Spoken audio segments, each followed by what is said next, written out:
Everyone, welcome to fearless physics. तो आज हम डिस्कस करने वाले हैं वेक्टर एडिशन के कुछ इंपॉर्टेंट क्वेश्चंस।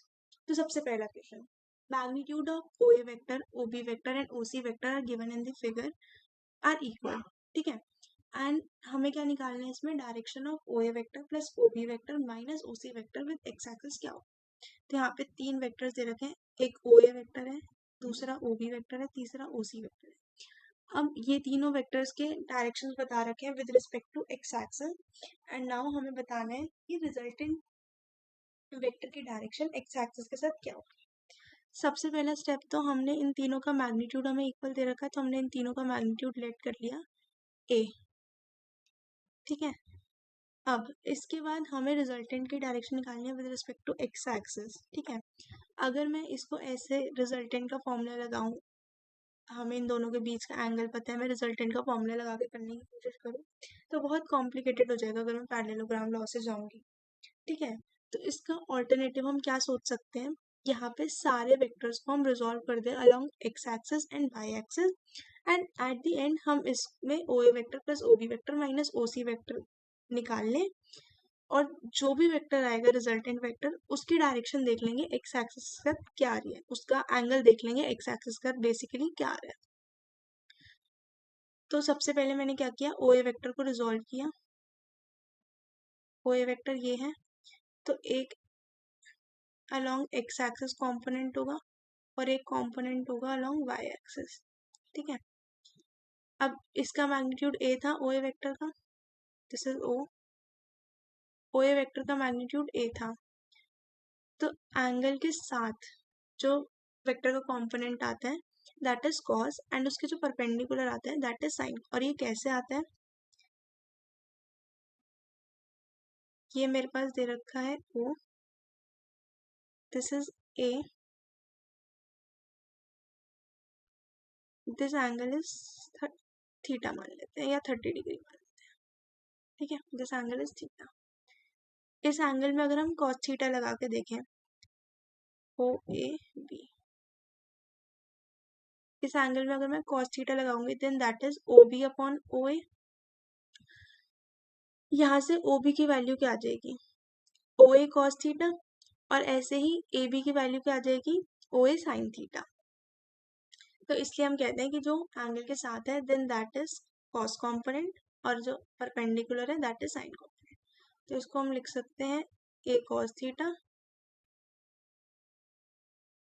ए कॉस 30 डिग्री, और इसी के परपेंडिकुलर वाला सिमिलरली कर देंगे हम ए साइन 30 डिग्री। नाउ अब बी वेक्टर भी है, उसको भी हम ऐसे ही रिजॉल्व कर लेते हैं। बी वेक्टर ये रहा, इसमें एक कंपोनेंट होगा वाई एक्सिस में, एक कंपोनेंट होगा एक्स एक्सिस में। तो यहाँ पर ए कॉस 60 डिग्री और वाई एक्सिस में ए साइन 60 डिग्री। नाउ ऐसे ही ओसी वेक्टर भी है, ओसी वेक्टर में भी एक कंपोनेंट होगा एक्स एक्सिस की तरफ that is A cos 45 degree, और एक कंपोनेंट होगा वाई एक्सिस की तरफ दैट इज ए साइन 45। इन सारे कंपोनेंट्स को जब रिजॉल्व किया तो यहाँ पे इन सब की वैल्यू लिखती, O A vector, O B vector, O C vector, इन सब की यहाँ वैल्यू लिख दी। Now what we have to find is, हमें रिजल्टेंट निकालना है O A vector, O B vector, O A vector plus O B vector minus O C vector. तो बस यही ऑपरेशन लगा दिया, O A vector plus O B vector minus O C vector जब किया तो यहाँ पे ये दोनों टर्म्स एज इट इज लिख दी। फिर उसके बाद जो नेक्स्ट टर्म्स थी वो भी एज इट इज आ गई, ओ बी वेक्टर, क्योंकि वो ऐड करना था, प्लस वाली टर्म्स प्लस में, माइनस वाली टर्म्स माइनस में। सिमिलरली ओ सी वेक्टर में हमें क्या लिखा हुआ था, माइनस ओ सी वेक्टर। ठीक है, तो माइनस लगाया, जो टर्म्स पॉजिटिव थी वो नेगेटिव कर दी, और जो नेगेटिव थी वो पॉजिटिव कर दी। ठीक है, अब यहाँ पे आई कैप वाली टर्म्स को एक साथ कर दिया, ए रूट 3/2, और उसके बाद एक आई कैप की टर्म ये हो गई a/2, एक हो गई a/√2। ठीक है, ये तीन टर्म्स हो गई।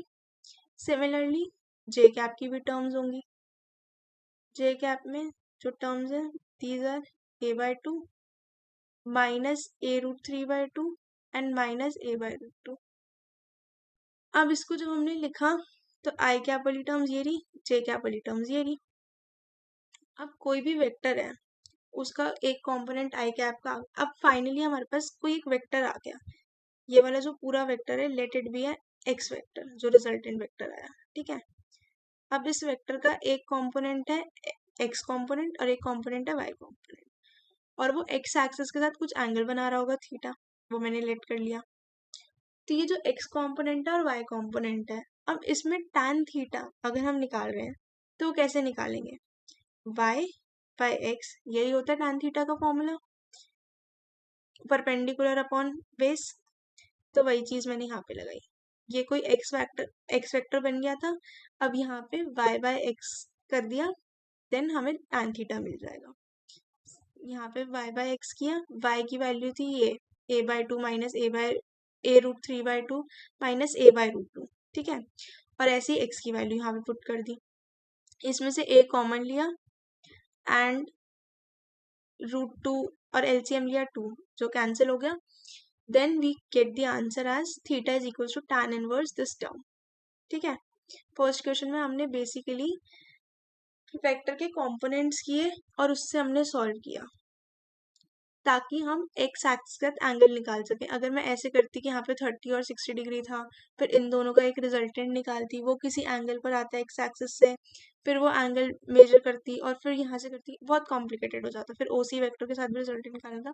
तो रादर दो कार्टेशियन कार्टेशियन प्लेन की दो कोऑर्डिनेट एक्सिस ही मैंने चूज करी, उसके अलोंग सारे वेक्टर्स को रिजॉल्व कर दिया। Now moving to second question. Second question में क्या रखा है, two vectors A vector and B vector have equal magnitude, इसका मैग्नीट्यूड इक्वल है। Now A vector plus B vector is equal to twice of magnitude of A vector minus B vector. तो हमें बोला क्या है, A vector plus B vector का जो magnitude है वो ट्वाइस है magnitude of A vector minus B vector, और हमें बताना क्या है, angle between A vector and B vector. Resultant का फॉर्मूला हमने पैरेललोग्राम लॉ से भी डिराइव किया था कि A vector plus B vector का अगर हमें मैग्नीट्यूड निकालना है तो that is a square under root में A square plus B square plus 2ab cos theta, ठीक है। ये हमने लास्ट वीडियो में डिराइव भी कर रखा formula from parallelogram law. Now A vector plus B vector के लिए हमने फॉर्मूला लगाया A square plus B square plus 2ab cos theta under root में, एंड सेम फॉर्मूला हमने यहाँ पे A vector minus B vector के लिए भी लगाया। माइनस बी वेक्टर के लिए क्या होता है, अगर हमें वेक्टर में माइनस करना है, वेक्टर हम सबट्रैक्ट नहीं करते, इसमें हमने क्या किया, A vector plus minus B vector, A vector plus minus B vector, तो हमने नेगेटिव ऑफ अ वेक्टर को ऐड कर दिया, बी वेक्टर ऐड नहीं किया, उसका नेगेटिव वेक्टर ऐड किया, ठीक है। तो जहां पर भी b लिखा था वहां पे माइनस बी लिख देंगे, अगर यहाँ पे माइनस बी करूंगी तो देन उसका स्क्वायर होकर वो बी स्क्वायर आ जाएगा, और यहाँ पे माइनस बी किया तो माइनस 2ab cos थीटा आ गया।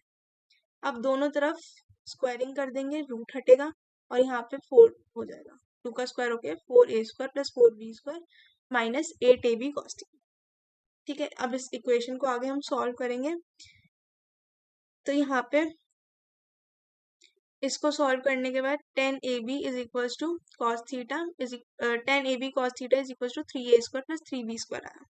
बट क्योंकि हमें बोल रखा है कि मैग्नीट्यूड्स इक्वल है, यहाँ पे पॉइंट लिखा है कि मैग्नीट्यूड्स इक्वल है ए और बी के, तो इसको मैंने ए ही मान लिया, तो यहाँ पे a इंटू बी या फिर ए स्क्वायर हो गया, इसको हम ए स्क्वायर लिख सकते हैं, यहाँ पर भी 3b स्क्वायर को भी 3a स्क्वायर लिख सकते हैं, then that is 6a square. यहाँ पे इसको सॉल्व किया और cos थीटा की वैल्यू आ गई 3/5, तो थीटा की वैल्यू आ गई cos inverse 3/5, this is the answer. Now third question, third question में क्या था, एक क्यूब दे रखा है और ईच साइड हैज मैग्नीट्यूड ए, ठीक है। ये क्वेश्चन में गिवन डेटा था, हर साइड का मैग्नीट्यूड दे रखा है, क्यूब है उसका मैग्नीट्यूड ए है, जी पॉइंट दे रखा है हमें mid point of face A B O D, इसका मिड पॉइंट दे रखा है, और एच पॉइंट हमें दे रखा है बी ओ एफ ई जो फेस है, या बी ई एफ ओ जो भी फेस है, इसका मिड पॉइंट दे रखा है। अब हमें क्या बताना है यहाँ पे, जी एच वेक्टर, हमें इस क्वेश्चन में फाइंड करना है जी एच वेक्टर, ठीक है। तो अब हम इसको कैसे फाइंड करेंगे जी एच वेक्टर को? अगर हम triangle law of vector addition को देखें तो ओ जी वेक्टर और G H vector same direction में हेड टू टेल मैनर में ज्वाइंट है, और O H vector opposite direction में ज्वाइंट है। तो हम ये लिख सकते हैं O G vector plus G H vector is equal to O H vector, पहला स्टेप, ठीक है। अब यहाँ से जी एच वेक्टर मुझे मिल गया, इसको अगर मैं ट्रांसपोजिशन करके देखूं, ओ जी को इस तरफ ट्रांसपोज कर दूं, then I get G H vector. G H vector ऐसे आ जाएगा। अब मेरे पास ओ एच और ओ जी वेक्टर कैसे निकालूं? अब वो कह रहे हैं मिड पॉइंट है किसी भी फेस का। जस्ट इमेजिन अगर ये पूरी साइड ए है और ये मिड पॉइंट है, तो यहाँ पर भी ये हाफ पर ही होगा, तो इतनी साइड क्या होगी, a/2। ऐसे ही जेड एक्सेस पे देखो, ये वाली साइड a/2 होगी क्योंकि पूरी साइड a है और इसमें से ये हाफ, तो ये तो a/2 होगी।